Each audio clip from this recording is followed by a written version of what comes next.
Bienvenidos a una nueva transmisión de Iglesia en Casa, llegando hasta donde tú te encuentras.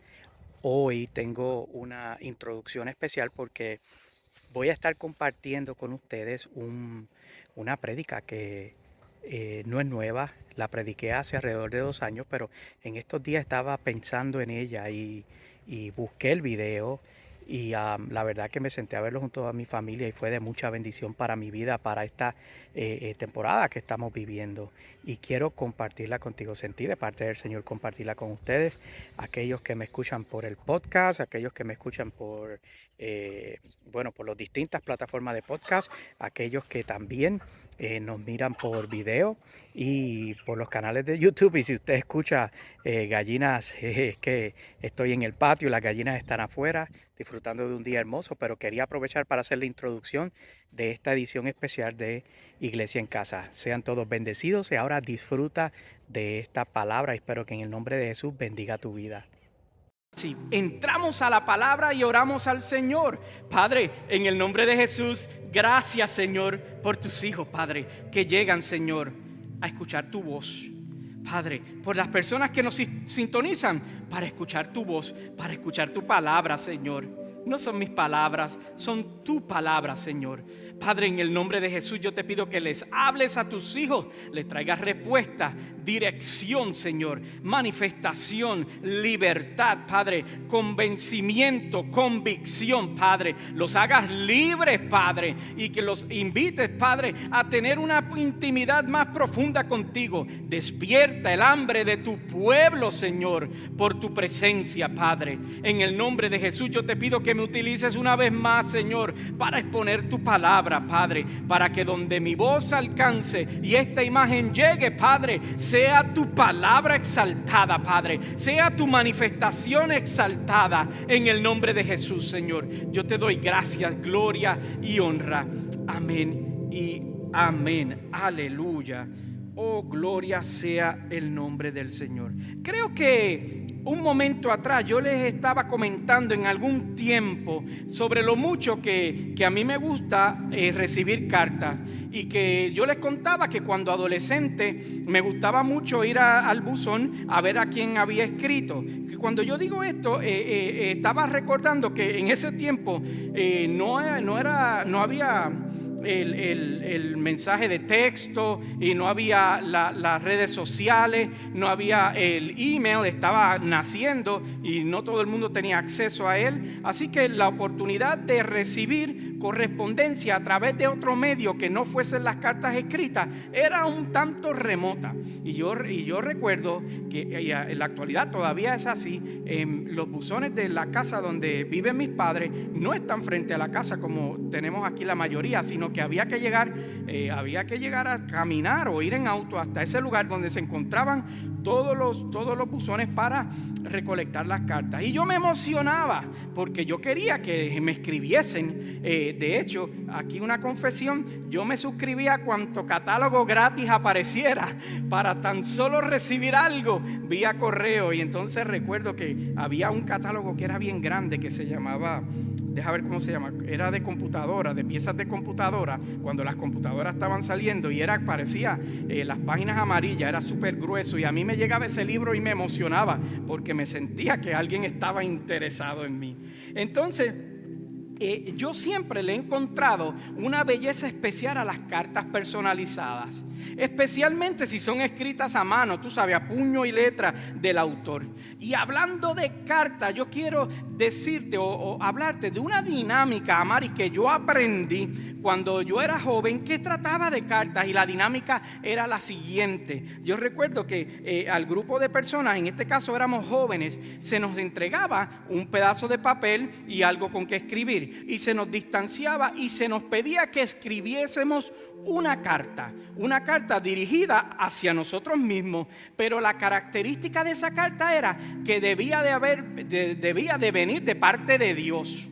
como si el Señor nos estuviese hablando a nosotros. Y entonces las personas o los jóvenes escribían esas cartas donde desahogaban sus sentimientos, donde confrontaban sus inseguridades, donde hablaban de sus frustraciones, de la adolescencia y sus relaciones familiares también. Y entonces luego recogíamos todas esas cartas, orábamos por ellas y las repartíamos nuevamente y le pedíamos al Señor que a través de la carta que el joven había escrito para él de parte de Dios cayera en manos de otro joven, para que el Señor ministrase de una manera especial.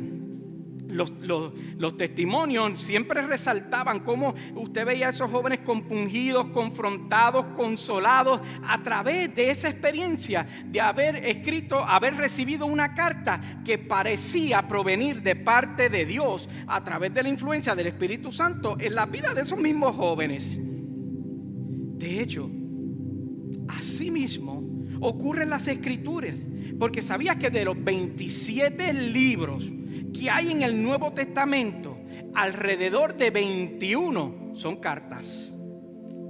Y esas cartas que fueron escritas en la antigüedad, que probablemente no fueron escritas pensando en ti o pensando en mí, aún en el siglo XXI siguen siendo relevantes y siguen ministrando a nuestra vida y hablándonos y confrontándonos y acercándonos a Dios.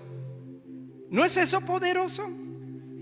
Entonces, basado en eso, basado en la inspiración de esas cartas, yo quiero comenzar mi serie final que voy a estar compartiendo para las próximas 4 semanas, titulada Cartas de un Hasta Luego. Por las próximas 4 semanas yo voy a estar compartiendo contigo temas específicos, para que cada semana es un tema diferente dentro de ese tema principal de cartas hasta luego. Y quiero comenzar hoy con la primera parte, hablando específicamente sobre el primado. Y entonces, si estás aquí físicamente, esto le aplica a las personas que están aquí en el Burlington Campus, pero tú que me estás viendo a través de los medios sociales, sígueme. Cuando entraste al edificio, se te tomó la temperatura, ¿verdad? Para asegurarnos que no tenía fiebre y que no estaba bajo los efectos de ninguna fiebre ni ningún tipo de incomodidad por esto de la pandemia y los requerimientos que tenemos para el distanciamiento social y todas esas cosas. Pero comenzamos con el termómetro en la frente, ¿verdad? Ese termómetro inalámbrico que hace 3 años no hubiésemos pensado ni siquiera hubiésemos explorado tener un termómetro inalámbrico, pero ahora lo tenemos. Y así, de la misma manera que se te tomó a ti que estás aquí la temperatura para entrar al edificio, si utilizásemos un termómetro espiritual para medir tu relación con Dios, ¿qué resultado nos daría ese termómetro? ¿Nos dirías, mi relación con Dios está saludable o está en un nivel de alerta donde tengo que tomar medidas y precauciones para mejorar mi salud espiritual? La Biblia constantemente nos invita a evaluarnos, y de hecho nos invita a que en esa evaluación, por nuestra a veces incapacidad de ser honestos con nosotros mismos, de pedirle asistencia a Dios en ese proceso de autoevaluación. Y yo te voy a hablar de un versículo, una porción bíblica que hemos enfatizado en las semanas anteriores, pero resulta importante que la volvamos a repasar, porque mi meta es que tú te impregnes de ella y cada vez que tú estés reflexionando en tu casa, venga a memoria lo que dice el Salmo 139 y ese versículo 23 y 24, cuando dice de la siguiente manera: examíname, oh Dios, y sondea mi corazón. Ponme a prueba, sondea mis pensamientos. Fíjate si voy por el mal camino y guíame por el camino eterno. También la Biblia nos revela que el Espíritu Santo es aquel indicador o aquel termómetro que nos revela cómo está nuestra condición espiritual, mi amado hermano y amigo. ¿Cómo estamos parados? ¿Cuál es nuestra salud espiritual? ¿Cuál es nuestra temperatura espiritual? Al punto que nos convence o nos confronta con nuestro pecado y qué es también hacer lo correcto, o la demanda que Él pone sobre nosotros para hacer lo correcto. Te hablo lo que dice el Evangelio según San Juan, capítulo 16 y verso 8, cuando dice: y cuando Él venga, convencerá al mundo de su error en cuanto al pecado, a la justicia y al juicio. Entonces eso es lo que hace el Espíritu de Dios en nuestras vidas. Nos convence en cuanto al pecado, nos convence en cuanto a la justicia, que no es otra cosa que hacer lo correcto, y nos convence en cuanto al juicio sobre las acciones que nosotros hacemos.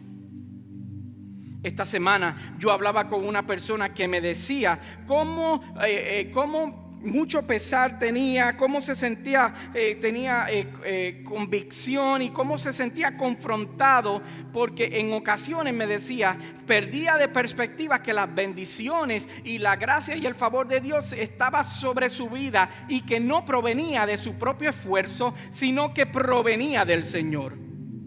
Entonces en esa conversación esta persona me admitía que reconocía que no estaba haciendo de Dios una prioridad, aunque él entiende que debía de hacer de Dios una prioridad. En nuestra conversación yo rápidamente me vino a memoria esta escritura y la compartí con él, la aproveché y quiero compartirla con ustedes, que se encuentra en el libro de Proverbios capítulo 30 y comenzando en el versículo 7. El proverbista dice de la siguiente manera: solo dos cosas te pido, Señor, no me las niegues antes que me muera. 8. Aleja de mí la falsedad y la mentira. No me des pobreza ni riquezas, sino solo el pan de cada día, porque teniendo mucho podría desconocerte y decir: ¿y quién es el Señor? Y teniendo poco podría llegar a robar y deshonrar así el nombre de mi Dios. Entonces la palabra lo que nos confronta y que nos recuerda que Dios debe de ser el primado en nuestra vida en todo aquello que hagamos. También esta porción nos revela de la importancia del balance que nosotros tenemos que tener entre nuestros deseos personales y entre lo que Dios espera de parte de nosotros, entre lo que queremos alcanzar o lo que queremos obtener y mirarlo a través del espejo del Espíritu de Dios para ver si nuestras metas y nuestros deseos personales están alineados con lo que Dios quiere de nosotros. La Biblia continúa diciendo que nosotros debemos de tener las prioridades correctas en todo el tiempo. Y aprovecho para lanzarte este recordatorio que en el orden de prioridades de tu vida, Dios siempre debe de ser la mayor prioridad de tu vida. Te lo voy a decir de nuevo: en el orden de prioridades de tu vida, Dios siempre debe de tener el primer lugar. Jesús, hablando, dijo lo siguiente en Mateo 22, versículos 37 y 38, dice lo siguiente: amar, Señor tu Dios, con todo tu corazón, con todo tu ser y con toda tu mente. Le respondió Jesús: este es el primer y el más importante de los mandamientos. Y entonces hay consecuencia de hacer de Dios una prioridad en nuestra vida. En la primera carta a los Corintios, capítulo 9, versículo 25, nos revela lo siguiente: todos los deportistas se entrenan con mucha disciplina. Ellos lo hacen para obtener un premio que se echa a perder. Nosotros, está hablando de ti, que me ves también allá, está hablando de mí. Nosotros, en cambio, por uno que dura para siempre. Como te he dicho en varias ocasiones, nuestra prioridad es la eternidad. No hay otra cosa que deba ser una prioridad en tu vida que no sea la eternidad. Ahora bien, darle el primado a Dios trae consigo sus propios retos, porque no siempre es fácil, ni tampoco siempre vamos a entender lo que Dios nos pide hacer, lo que demanda de nosotros a través de ese primado. Trae sus propios retos. De hecho, 2 de Corintios 1:21 nos recuerda que aquel que es el que llama también capacita. Entonces quiere decir que si Dios te llamó para tener una relación personal con Él, Él te va a capacitar en el proceso. No te desesperes, no te angusties, no te ahogues, no te abrumes. Porque si tú entras en esta relación personal con el Señor, esta relación íntima, la palabra me revela ahí en Corintios que Él te va a capacitar. Y yo quiero que me acompañes en el día de hoy a repasar una historia que habla precisamente de esto, de darle la prioridad o el primado a Dios. Y todo lo que te dije anteriormente es una introducción para donde estamos llegando ahora.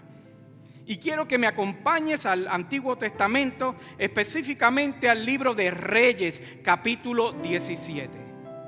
Primera de Reyes, capítulo 17.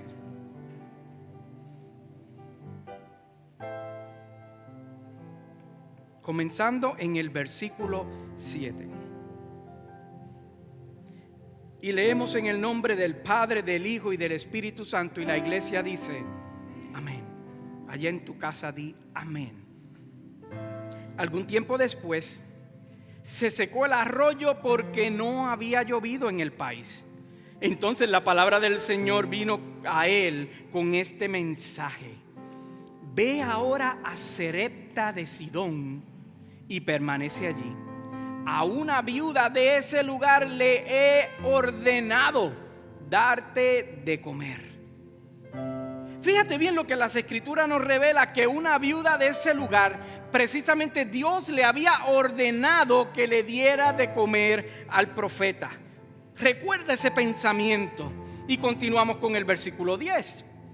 Así que Elías se fue a Sarepta, y al llegar a la puerta de la ciudad encontró a una viuda que recogía leña. La llamó y le dijo: por favor, tráeme una vasija con un poco de agua para beber. Mientras ella iba por el agua, dice el versículo 11, él volvió a llamarla y le pidió: tráeme también, por favor, un pedazo de pan. Vamos a hacer una pausa y reflexionemos sobre la escena. Mientras ella recogía esa leña, la Biblia relata, y esto es yo que voy a añadir cómo yo proceso la escena. Ella estaba recogiendo la leña pensando en lo que aquel momento significaba para su vida. Y entonces llega este profeta pidiendo agua. Mientras ella caminaba a buscar el agua que él le estaba pidiendo, luego de ella soltar la leña que estaba recolectando, escucha la segunda petición de comida del profeta. Y ahí mismo yo me imagino que ella iba caminando y se detiene, porque no podía entender lo que estaba escuchando. Porque ella mantenía, y mientras iba caminando, mantenía su vista enfocada a la distancia, como buscando una respuesta a una pregunta, a una petición que estaba llegando sin sentido. Ella estaba enfocada en lo que sus ojos alcanzaban a ver en ese entonces, que era una sequedad, que era un hambre, que era una desolación, que era una desesperanza, que era ese sentido de abandono y el sentimiento de que estaba al umbral de la muerte. Y ella mirando hacia el horizonte, me imagino yo, mientras resonaban las palabras del profeta detrás: dame agua, pero también dame de comer.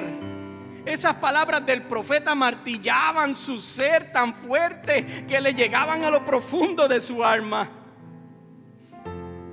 Después de todo, leímos hace un rato que Dios le había dicho al profeta: ya yo he comisionado a una viuda que te dé de comer. Pero esta viuda ni siquiera se había enterado de la comisión, sino que ella estaba recolectando la leña para preparar su última comida para ella y para su hijo, para dejarse morir, porque después de eso no había más nada. Imagínate la escena.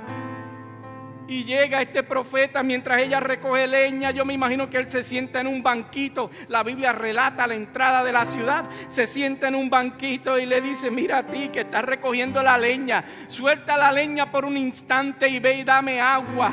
Y yo me imagino que ella decía: pero agua, pero si estamos viviendo una sequía, lo que tengo es tan poco para mí, para mi familia, y este individuo quiere del agua que tengo. Y entonces ella dice: bueno, pues la buscaré y compartiré, porque donde beben dos, probablemente puedan beber tres. Y entonces mientras va de camino escucha de nuevo las palabras: y tal vez prepárame algo de comer porque vengo con mucha hambre. Esa es la escena que la palabra nos está revelando. Eso es lo que el Señor nos está diciendo que reflexionemos. Porque posiblemente a ti te ocurre lo mismo cuando la palabra te habla, o como cuando una canción de adoración sacude todo tu ser porque sientes que Dios está hablando y ministrando a tu vida, o cuando escuchas una prédica que sientes como si hubiese salido solamente de ti. Yo no puedo contar las veces que personas se me acercan y me dicen: yo sentí que esa prédica era para mí.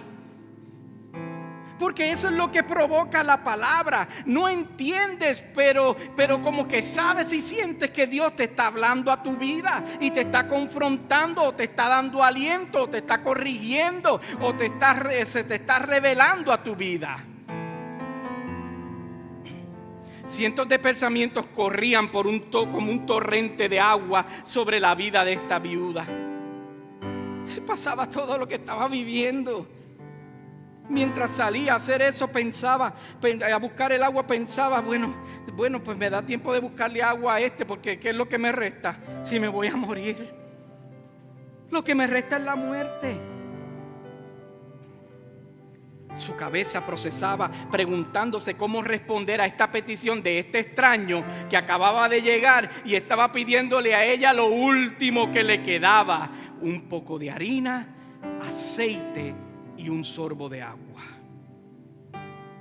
El versículo 12 nos responde, o nos muestra cómo ella respondió ante tal petición. Veamos: tan cierto como que vive el Señor tu Dios, respondió ella, no me queda ni un pedazo de pan, solo tengo un puñado de harina en la tinaja y un poco de aceite en el jarro. Precisamente estaba recogiendo unos leños para llevarlos a casa y hacer una comida para mi hijo y para mí. Será nuestra última comida antes de morirnos de hambre. Mientras yo preparaba esta prédica, yo podía sentir el dolor. Mientras yo leía estas palabras, le estaba pidiendo lo último a ella. No le quedaba nada, ya lo había perdido todo. Había perdido su esposo, había perdido su provisión, había perdido el agua, había perdido la comida. No le quedaba nada, y lo que le quedaba era esa última porción. Y llega este extraño diciéndole: dámelo.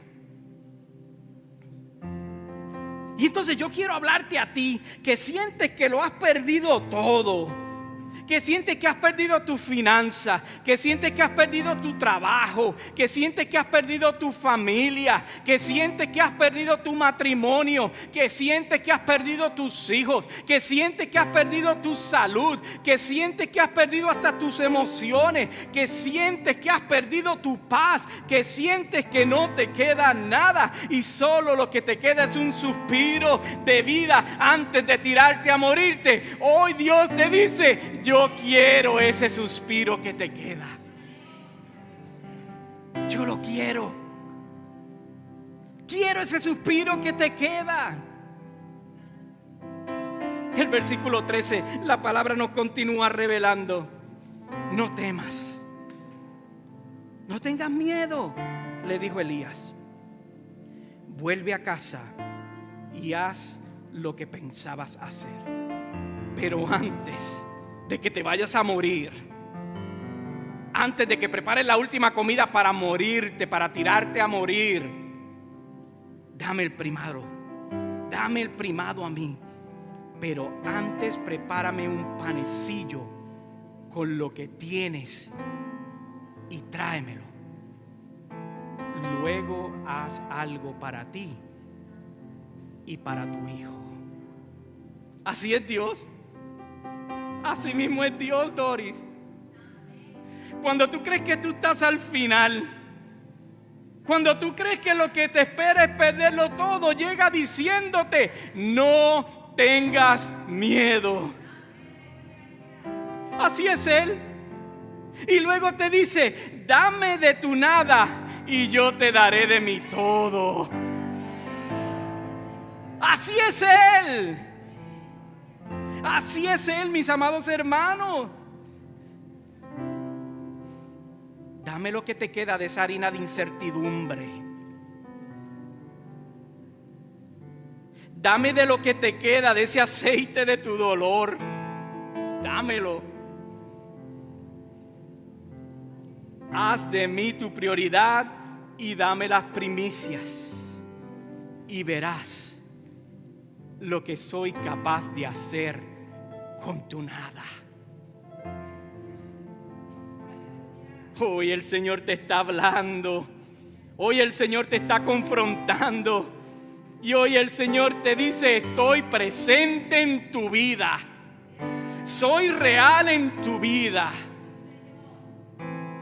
El versículo 14 continúa diciendo: porque así dice el Señor, Dios de Israel: no se agotará la harina de la tinaja, ni se acabará el aceite del jarro, hasta el día en que el Señor haga llover sobre la tierra. Ella fue e hizo lo que le había dicho Elías, de modo que cada día hubo comida para ella y su hijo, como también para Elías.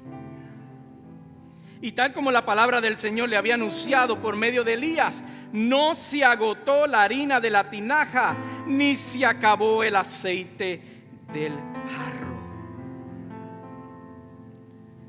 Ni tu harina, ni tu aceite se acabará mientras Dios sea la prioridad de tu vida. Te lo vuelvo a decir: ni tu harina, ni tu aceite se acabará mientras Dios sea la prioridad de tu vida. Despójate de toda distracción. Haz de Dios una verdadera prioridad y no lo hagas solamente de boca, hazlo con tus acciones. Invítalo a ser el centro de tu vida.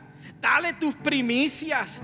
Entrégale tu corazón. Entrégale tu vida, entrégale tus talentos, entrégale tus habilidades, entrégale tus finanzas, entrégale tu confianza. Sé intencional en llegar a la casa de Dios y adorar juntos. Sé intencional en servir dentro del cuerpo de Cristo. Sé intencional en compartir las buenas nuevas de salvación. Sé intencional en que Dios sea una verdadera prioridad en tu vida. No hay otra cosa. No lo hay. No lo hay.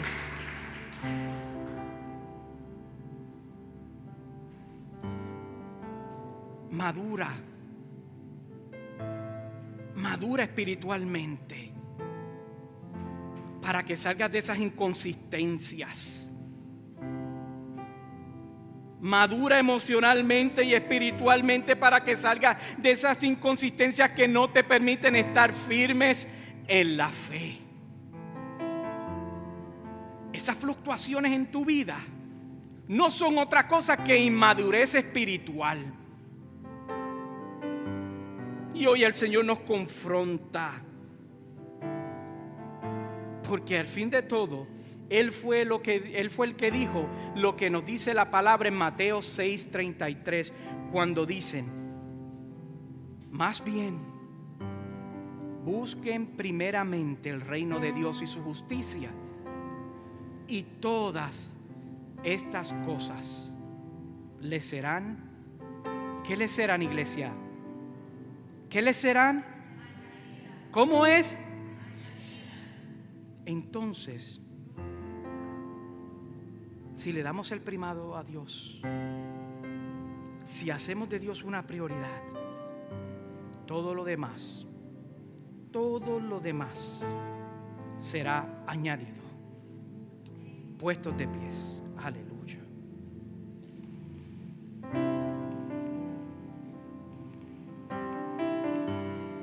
Padre, he predicado tu palabra. Gracias, Señor, porque una vez más nos revela la importancia de darte el primado a ti y de que seas el número uno en nuestras vidas. Padre, hoy tú nos confrontas y nos preguntas: ¿seré yo realmente la prioridad en tu vida? ¿O hay otras cosas que están tomando mi lugar? Hoy nos toma nuestra temperatura para saber cómo se encuentra la relación nuestra contigo, Señor. Y nos invitas a estar sanos en ti. Yo te doy gracias por tu palabra, Jesús. Amén. Como te decía, espero que este video haya sido de bendición para tu vida. Y si lo fue, déjanos saber en la sección de comentarios un poquito de background a esta prédica. Esta fue una de las 4 últimas prédicas que tuvimos cuando pastoreábamos Trinity en español. Esa fue la primera de las últimas 4 prédicas, exacto. Es una serie que titulé Cartas de un hasta luego, donde en cada una de esas 4 prédicas traté de dejar un legado para las distintas personas. En este caso era dirigido para la congregación de que si yo no si no fuese a estar, ¿qué es lo más importante que yo quería que ellos recordasen sobre sobre la relación con el Señor y cómo el Señor está interesado en nosotros? Espero nuevamente que te haya sido de bendición y aquí te espero en una próxima transmisión de Iglesia en Casa, llegando hasta donde tú te encuentras. Sean todos bendecidos.